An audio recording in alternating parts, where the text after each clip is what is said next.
they're mostly more specifically about the paintings and the museum in a narrow sense. This one doesn't have any text, but it shows you pictures and it shows better the feel of Boberg, and that's a big takeaway here. That this is, as you put it in your words, well done, and I'll elaborate that a little bit more. But let me just get my notes here, and then push ahead.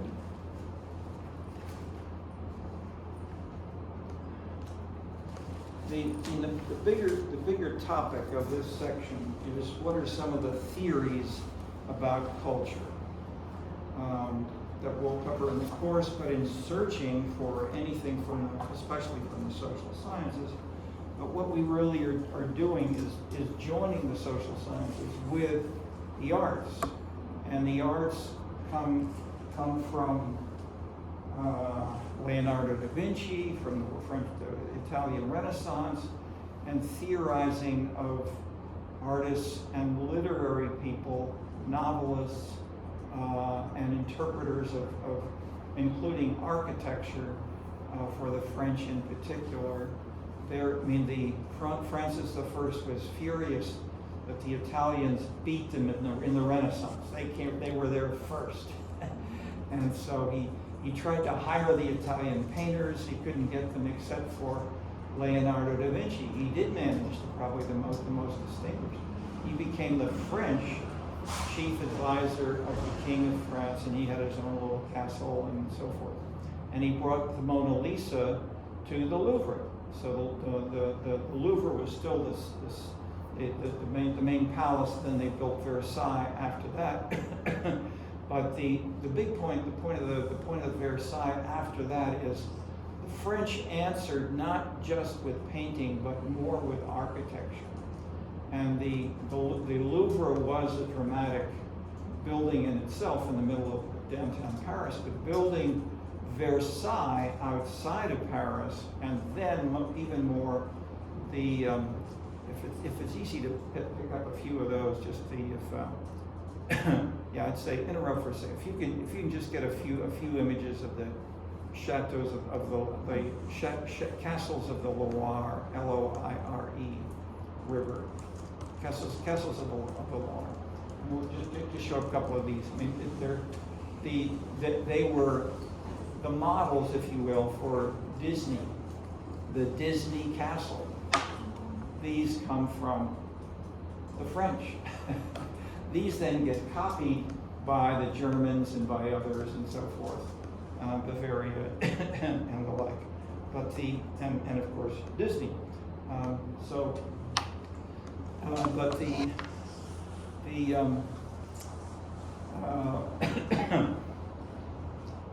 I'm going back to history as well as the commentary about this. With the Renaissance, with the just to tell me, does this work? Which of the two plugs works for you? Which plug are you using? There are two ways to do it. It's just one. HDMI. Yeah. Okay, that's fine. So.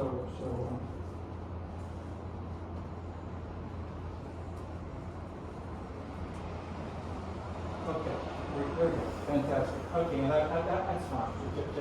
Probably mostly like that. Okay, these are the dramatic, and maybe focusing on one or two of it, but these are examples of of what were there.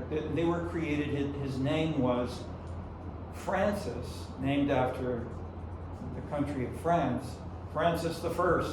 So he had the sense, I'm creating France, this whole image of France. And he was so angry with the Italians, he attacked militarily several times. They occupied Milan for a couple of years with the French army. They battled with people in Naples.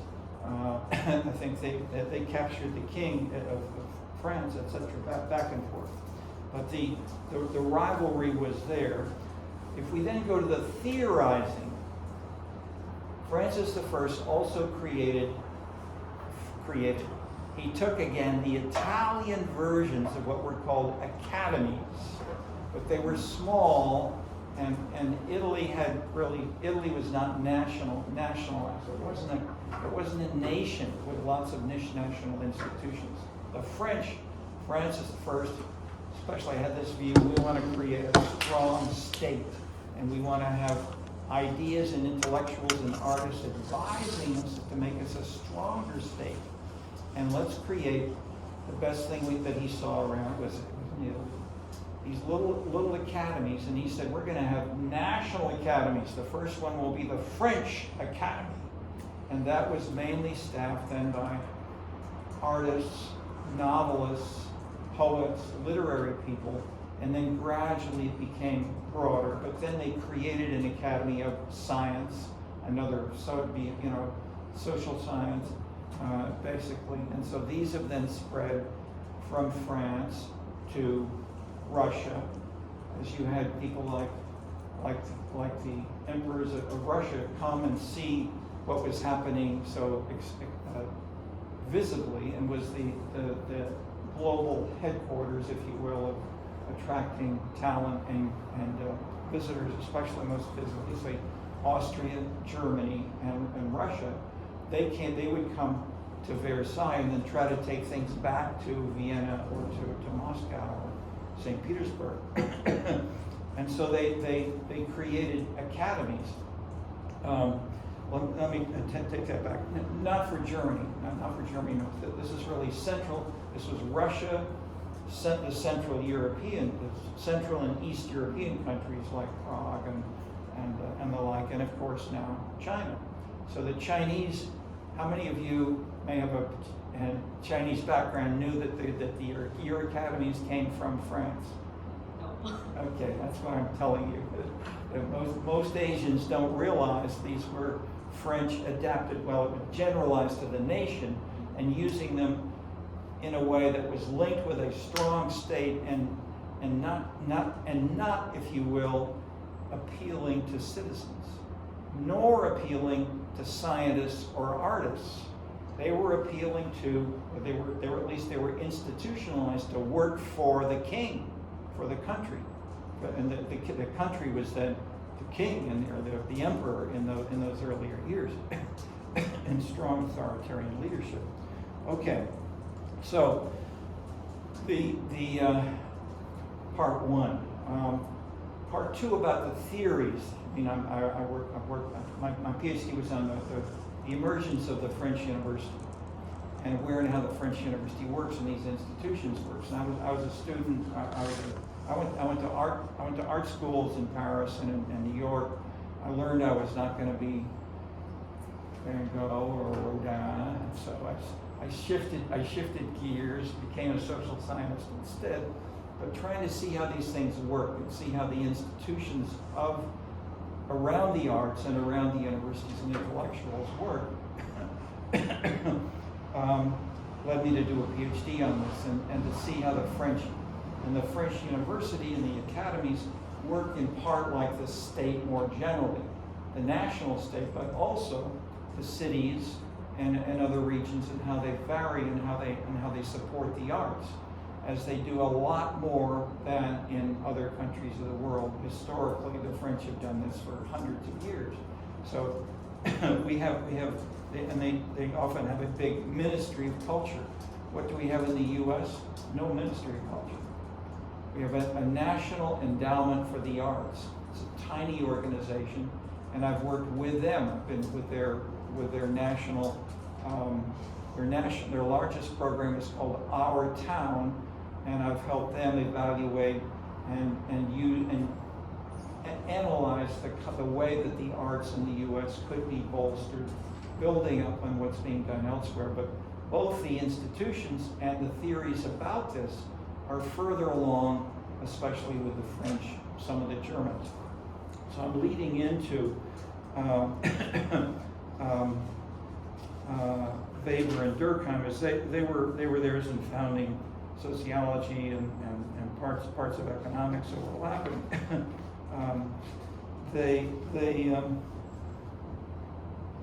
they wanted to build these, that is, these new disciplines in the social sciences were not in universities until the late 19th century, basically. And so these people, these founding fathers of the social sciences, like Pareto, Mosca in Italy, Max Weber in Germany, Durkheim most of all in France, they wanted to build these respectable, scholarly, scientific disciplines, and they left out the arts. They wanted to stay away from the arts, even though they were much more popular in Italy and in France and in Germany in many respects, than in England or in the U.S., where but in a sense the arts were so dominant, that is, in terms of who are the most respected intellectuals, the models in France. Balzac in the early 19th, Baudelaire at the end of the 19th century, the poet Baudelaire. And Balzac said, what we need to do to foster more of the art is not just have an institution, but we should have a region of the city, part of the, and for him it was Montmartre, later it became the Latin word. That is, a whole region should be more oriented toward letting arts do whatever they want and not being bourgeois, middle class proper.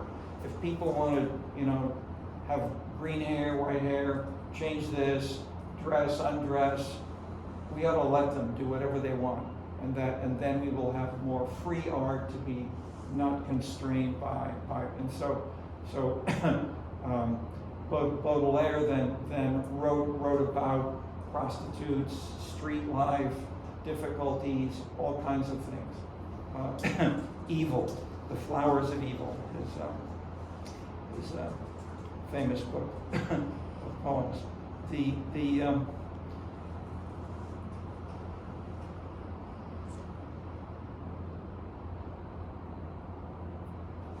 Paris, thus, was a world center in this respect, featuring a lot of the arts in ways that when social science then became more important in the 30s and after World War II, the French put a lot more attention into understanding the arts. And so we had one person who's now considered as a salient writer, let's say, is Pierre Bourdieu. Did you get a chance to show his picture? Yeah. Okay, you did. So that he has one. I won't go into detail. I knew him very well. I was working with him when I was doing my PhD, and I taught at the Sorbonne twice, and we were both young enough that I would, I was very tough and very critical in saying, this is just sloppy. You're not doing anything scientific. You don't have any propositions. You don't have any testable, clear hypotheses. And so he changed his books. It was amazing. So he'd say, now here's a new book. I have propositions. Look at these, and so forth. So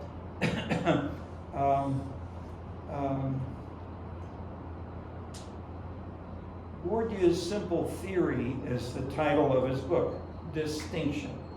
And it's all about people at the top who are showing themselves as being better than people at the bottom. I mean, that's his, and the American version of this is called from Thorstein Veblen, is called conspicuous consumption. And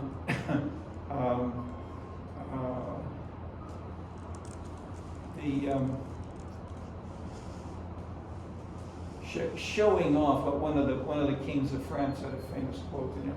Showing off is one of the most important. Is an absolute necessity of life. So the kings thought in these terms. The French aristocracy thought, we must be.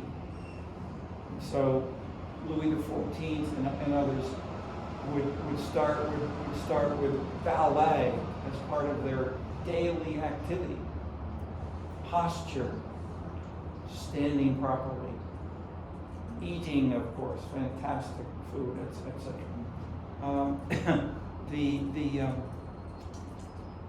So Bourdieu draws on examples from food magazines, women's clothes magazines, and the like. And the French are very subtle and aesthetically sensitive in terms of things like this. But he's not very scientific. He's sloppy, and he's linking explicitly with the ideological discussions he would put up. He was very popular on television, etc.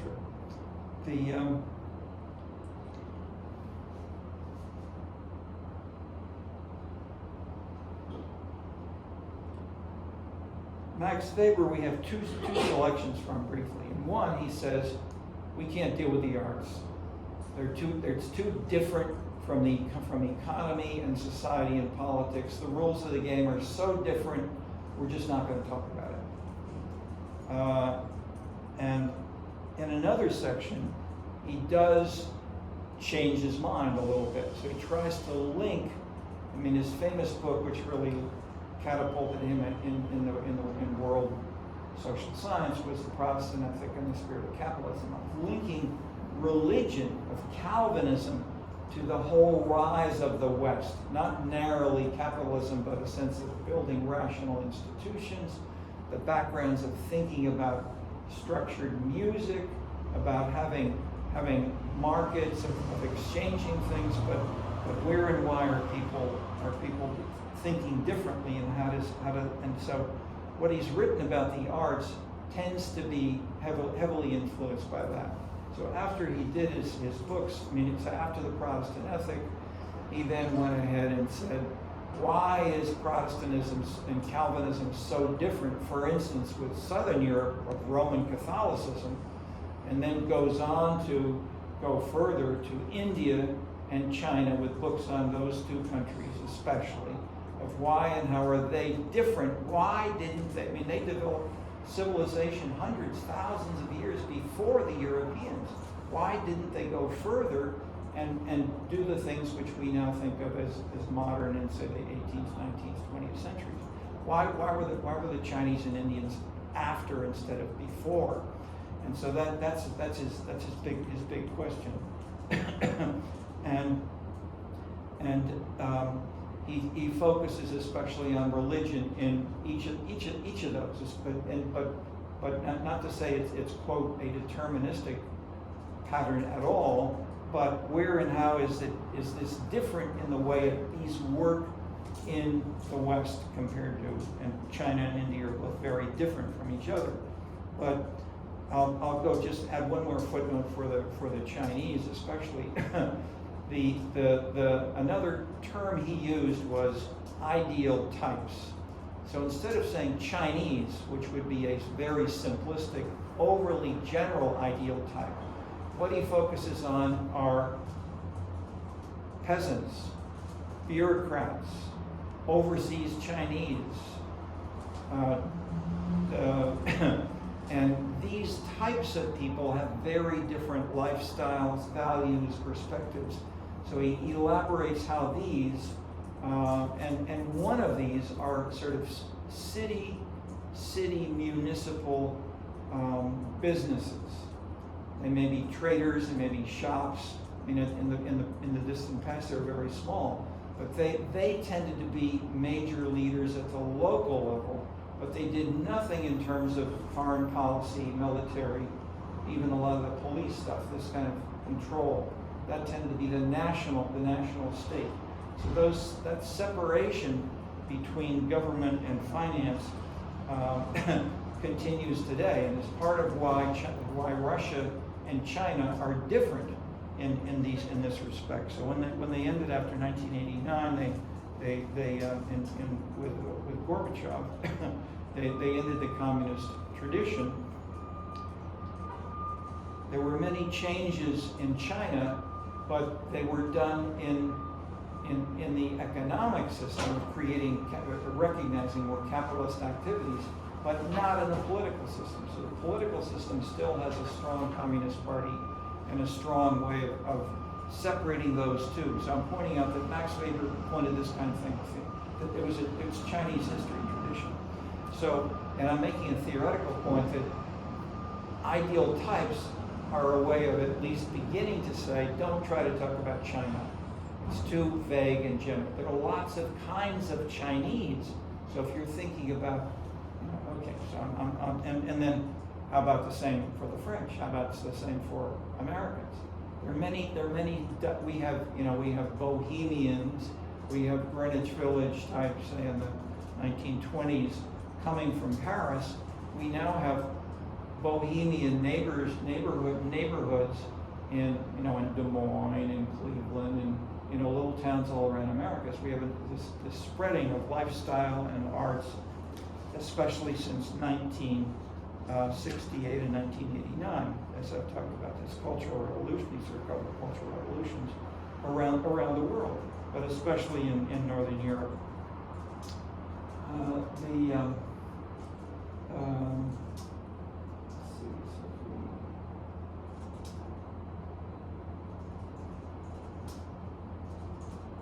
Around 5:15, let's take a break. If you can remind me if I did okay.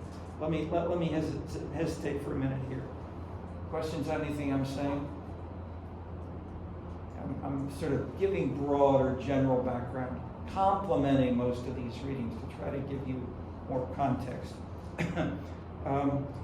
Adorno, we talked about last time briefly, Adorno and Horkheimer, about that anecdote about advertising and being a question of why and how is the metaphor that capitalism is so oppressive in America that advertising controls the minds of Americans and capitalist subjects, wherever capitalism emerges. That is such a crude version, a simplified version, even of Adorno himself, as I mentioned. But this essay is still used in many courses on art and culture, and of saying this is what popular art is about. This is Hollywood, and I'll mention as a footnote to that. There's one of the best papers in this area is by Edward Shills, S-H-I-L-S, he's a professor here, and it's called Daydreams and Nightmares: Commentaries on the Hollywood of Adorno and Spencer says Adorno and Horkheimer. His simple point, big point, is basically we can have popular culture, which can be Charlie Chaplin or Marilyn Monroe. We can have different kinds of popular culture, which can be sports, which can be cowboy movies and so forth. But we can simultaneously have religious music in churches. We can have symphonies playing Beethoven or Wagner, and we can have all kinds of rap music, gangster rap, and so forth. All of these going on, sometimes with even some people wearing different hats or doing different things, even within the same head, the same heart. So people can listen to gangster rap as well as go to the Chicago Symphony. Okay, that pattern of possibility is called an omnivore. I'll just mention in passing. We'll talk about that later.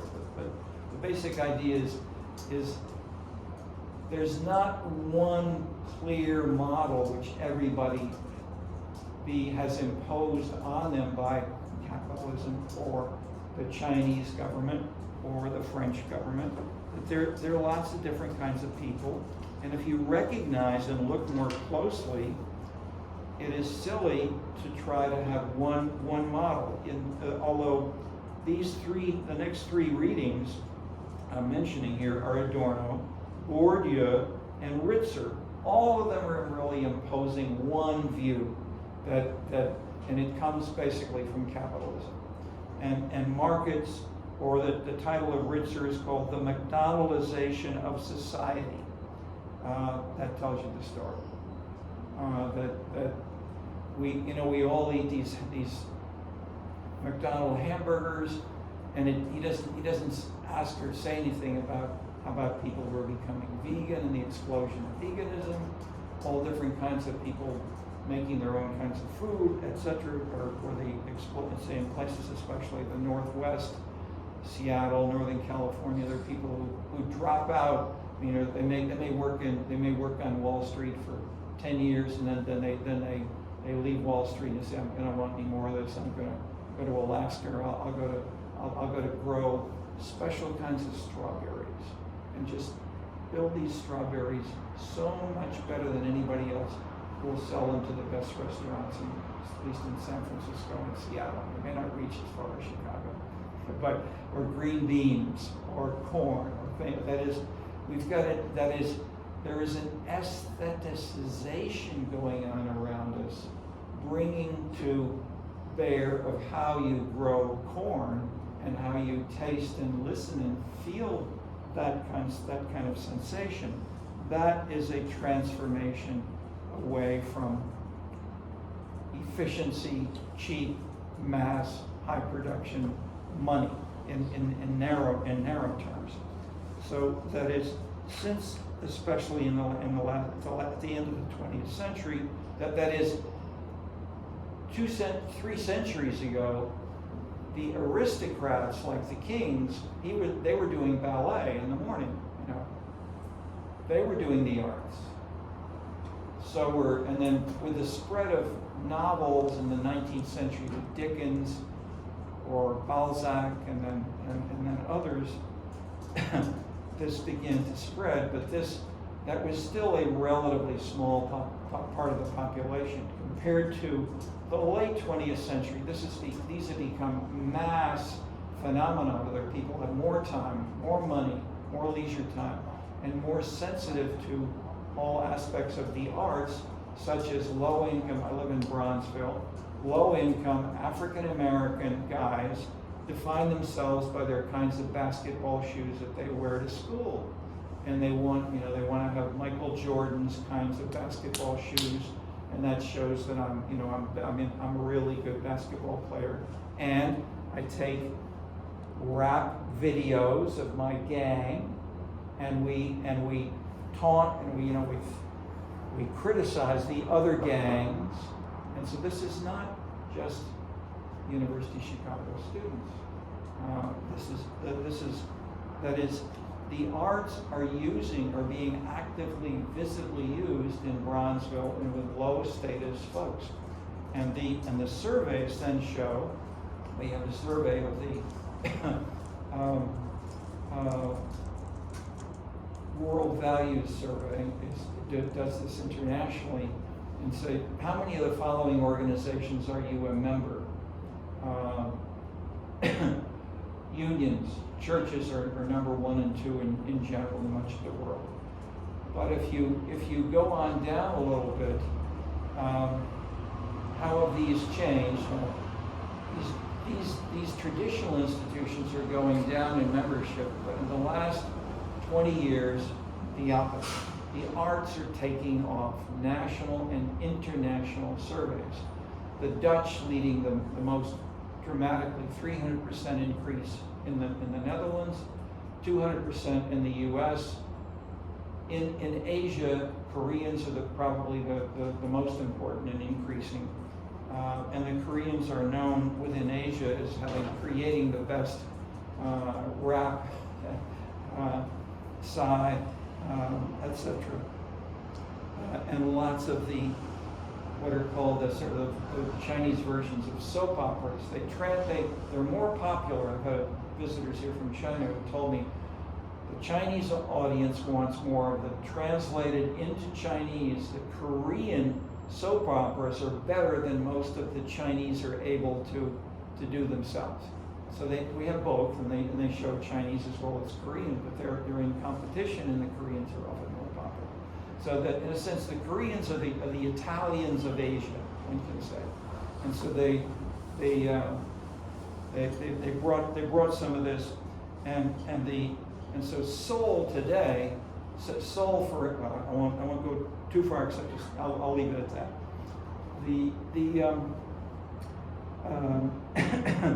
All right, we're now up to Fleury.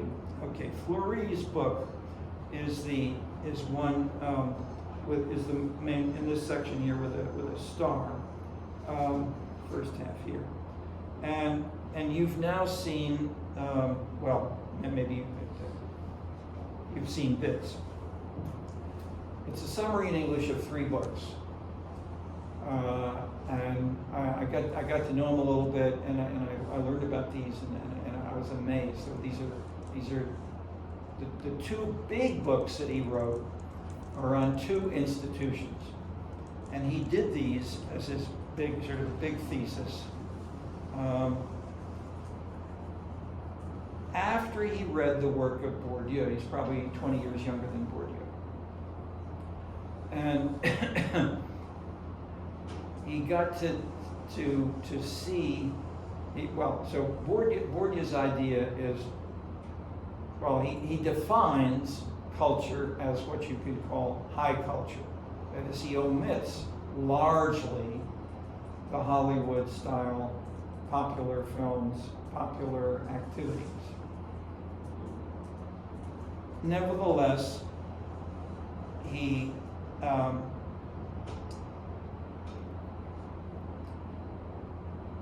still ignored the most important theater in Paris and the most important popular museum in Paris, which you saw the video about with Beaubourg.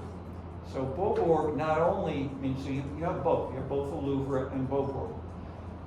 Louvre is classically there for hundreds of years, but Beaubourg now attracts the number of persons who visited Beaubourg are equal to the Louvre and the Eiffel Tower combined, and they're more. So this is where French as well as international visitors, they go more often to Beaubourg.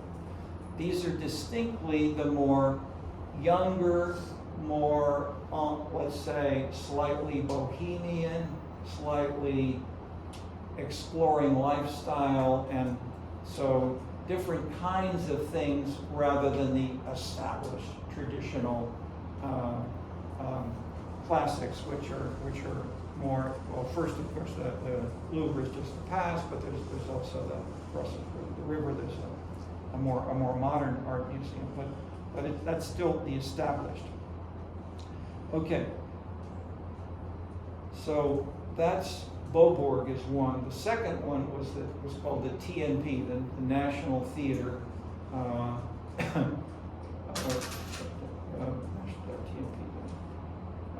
the National Popular Theater. That was the name of it. It was created in a communist suburb by Jean Vilar, V-I-L-A-R, and he was a ideological communist, but the most important was he had a sense of irony, teasing, and political criticism of the establishment. And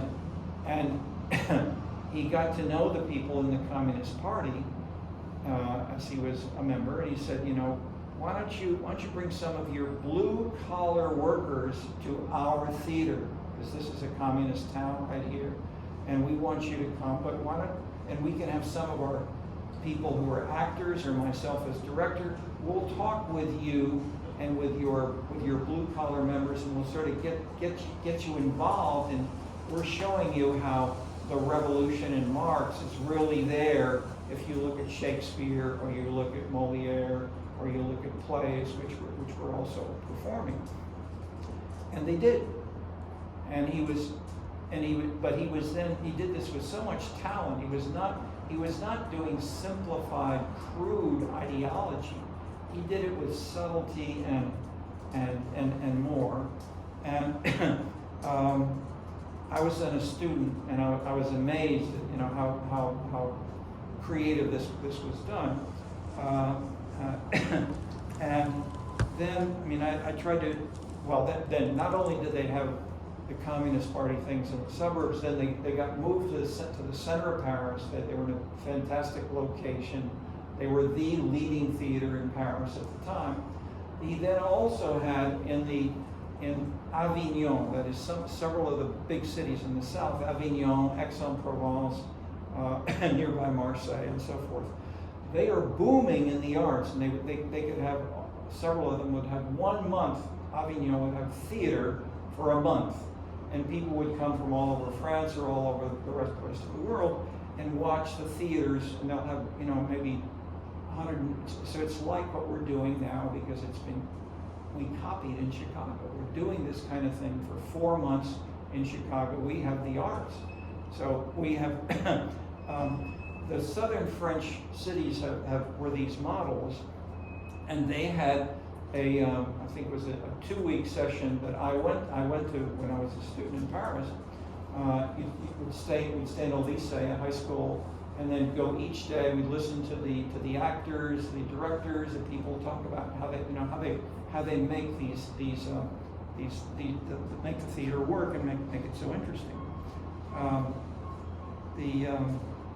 Okay, so what Fleury does is to detail where and how these two institutions, Beaubourg and the TNP Theater, were so popular, and they're the opposite of Bourdieu's theory.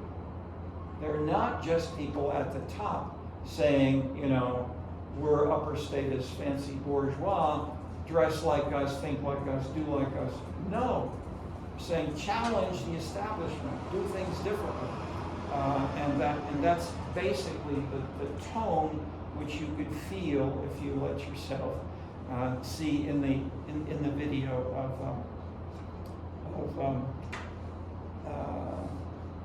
Beaubourg. On the TNP, what I want to then add, the link internationally, the TNP, as I dug a little further, the style also was very close to another communist whose name was Bertolt Brecht. And so what you saw here was a Cologne, Germany performance of one of the most, probably I would say the most artistically creative and dramatic work he did, which was called Mahagoni. And Mahagoni, there are 3 works which he sets sort of in the U.S., and two of them clearly in Chicago, one of which was called St. Joan of the Stockyards. So using the stockyards of chopping people and chopping up animals is sort of this metaphor of, so, well, you've seen a bit, even though this is in German, you can see the fantastic costumes, the style, the searching for money, so there are 4 men. I mean, maybe you didn't see that. They're basically they're 4 men who went to Alaska. They made lots of money in Alaska, working hard for I think 7 years, and then they came back to this newly created city in the middle of the desert. It's actually okay. So northwest. Overlapping with Canada.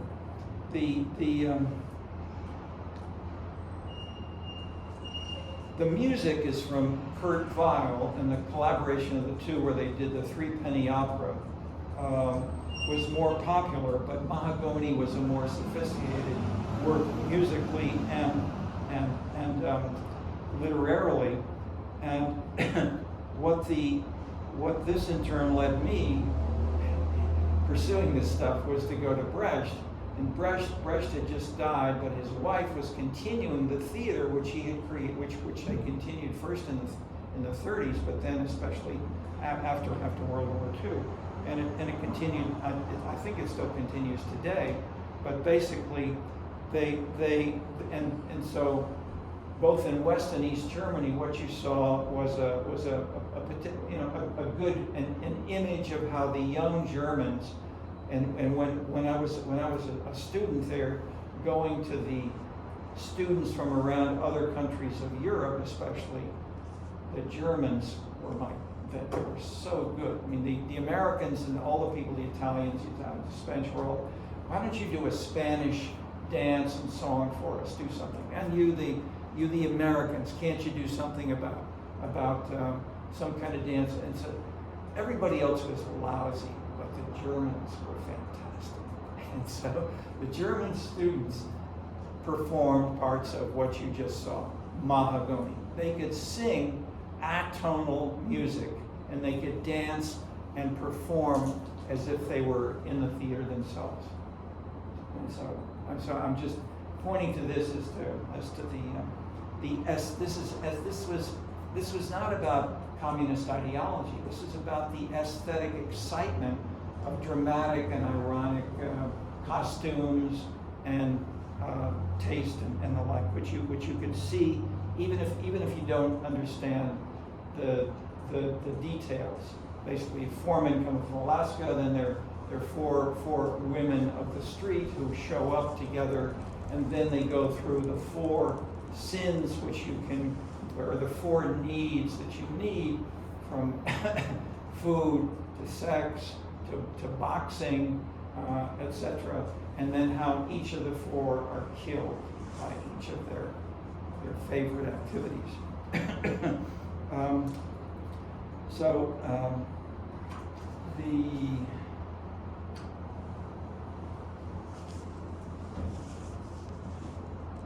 So Carl Larry, Brecht revolutionized the theater in Western Europe in those years. This is what, the 70s, basically. I went to the Old Vic, to the Shakespeare Theater, Stratford-on-Avon, and so forth. They would perform the Midsummer Night's Dream, Shakespeare stuff, and they show in the background. We'd have these other people who are supposed to be in the forest. When the lovers were out here, they're supposed to be lovingly close in Midsummer Night's Dream, but the pixies and the others were making up little paper airplanes and throwing them at each other and throwing them at the lovers. That is, the idea here of Brecht is that you alienate the audience. You can't just have love. You show other people are making fun of it as well, because you will destroy yourself. And capitalism will be the end of us all. Okay. So there's an underlying message of irony and criticism, but it's done through paper airplanes. Okay, that's Brecht in a simple metaphor. Okay, so within France, I saw the TNP, and this was done in a way that would appeal, and Brecht himself would compose many of his plays in bars and beer houses in Munich, where people would be drinking or playing. They're playing in the background. They have a lot of noise and music, and he had people who would be boxers or blue-collar folks who would sit and talk with him, and he'd say, "Yeah, that's a good idea. Let's put that in." So he would compose in part in the surroundings where he was thinking about these same kinds of things as you saw in the video. And this was so powerful, and this was after 1968. The counterculture spread to New York, to London, to Paris, to Rome, to Mexico City, to Buenos Aires, and this style of ironic bohemian alienation continues with us today. It's not as dominant as it was. I would put Schill's framing is well put.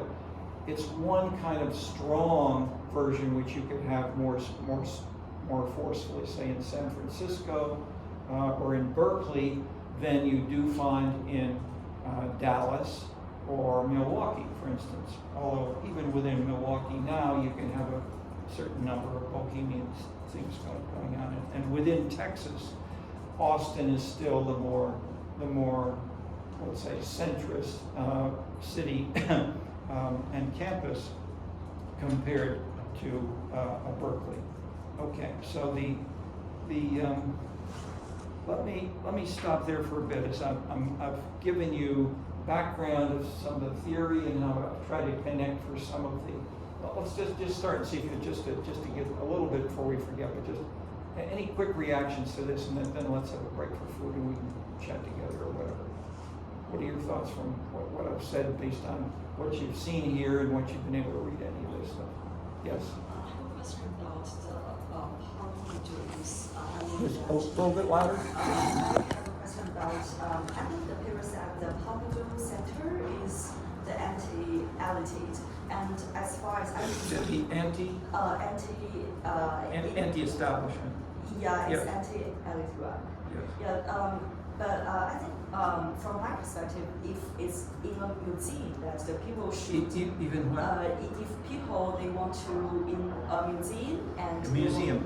they want to see some like masterpieces.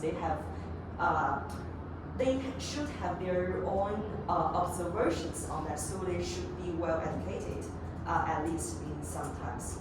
And so I'm a little curious about the machinism about this Pompidou, how is that Very good question, very important. How does it work? I mean, how can these things, so I gave you the example of Villar and the theater and the Communist Party cells. That is, the idea was maybe 10 or 30 people in one small cell who maybe work in a blue-collar jobs where they build factories or they may build automobiles or something. In the Beaubourg Center or the Pompidou Center, they try to create something like that. So they would have newsletters, or they would have little groups of them that would meet, and people would often go there maybe 3 or 4 times a month, and there would be a new show. Maybe there's a new movie, maybe there's a lecture, and if they're there 3 or 4 times a month, they get to know those people, and so they have personal relations with each other who reinforce their being, not just being lonely, but second, they connect in a way that would then when it depended, as Fleury points out, it depends who was president of France, because it was named after the president. So some of them who were more on the left stressed more leftist themes in the newsletter and in the shows and so forth, whereas others stopped some of that, or they changed them in a different way. But the point is, there were activities which engaged the public to come and participate directly in terms of having the established art. I mean, that's almost across the street. I mean, it's 500, say, less than a kilometer away is the Louvre, and the other major modern art museum across, well, 2 more modern art museums in Paris. But they're also nearby, and so people could easily go to all of these, especially tourists.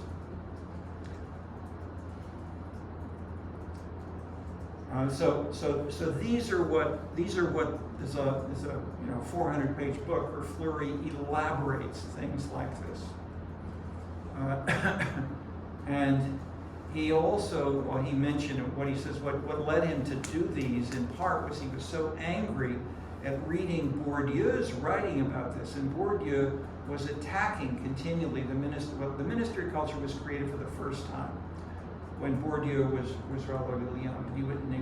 The minister was called André Malraux, M-A-L-R-A-U-X, and he was a novelist, famous novelist about China, wrote about Shanghai and so forth.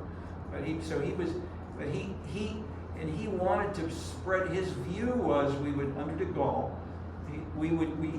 they would create culture houses in about 20 of the leading cities all across France. So they would take the French Parisian programs, theater shows, and so they take to the smaller cities around her. So and these would either be free or very cheap.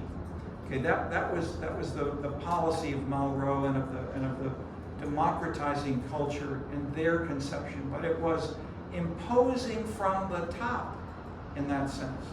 It was the Ministry of Culture showing, you know, people in smaller towns and average citizens, this is good culture. Okay. By contrast, Boborg says, let's take the popular culture. You know, let's take all of these, and all of these are interesting. So one of the leading collaborators of Bourdieu was Passeron, Jean-Claude Passeron, and he broke with Bourdieu, and he started a new whole department focusing on the arts and culture in Marseille and Avignon, in those two southern cities, and they explicitly paid attention on popular culture. And then mechanisms that were linked with the kinds of things which you had with the Communist Party cell, or the newsletters, or people getting to know one another through these meetings. And so it was not just one thing, not just a museum with one picture. You'd also have films, you'd have lectures, you have food, they'd eat together, they'd talk. They don't have chairs like this for watching movies. They have floor mats, so you can lie on the ground and look up at the movies. And the lights would then go down, and people could be friendly to each other. But it was different. I mean, it shows you this was a different style. I mean, the American version is the drive-in theater, when you can be in your private car. But in Paris, you're not in a private car. Most people don't have cars like this, but you can lie on the mat together.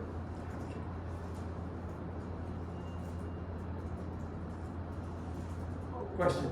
Yeah, no question. Because I just want to mention you were introduced about this changing model of the culture. Just remind me about a really popular terms of drama in China. You know, like A turn of what? Drama. Drama. Yeah, because in before we made like we asked audience with sit under the stage and watch others perform. And recently, I think in China, there are a new form of drama, like people can be engaged in that drama. Like they have actions, but the audience we also have a character, and we can like be engaged in the drama in that film and to see what will happen. And I was just thinking like whether this is also like very, very similar. Now, excellent example. I mean, it's democratization of culture in the performance itself. Yeah. Yes. It's called immersive performance. Right? Yes. No. Immersive. That's a good label. Yeah. Is that the Chinese or term? Something like that in Chinese now? Yeah, it's a new style, just like that's popular in China. Yeah. It's called Yeah. When did this begin roughly in China? Very recently, or? I think I have attended several of this performance.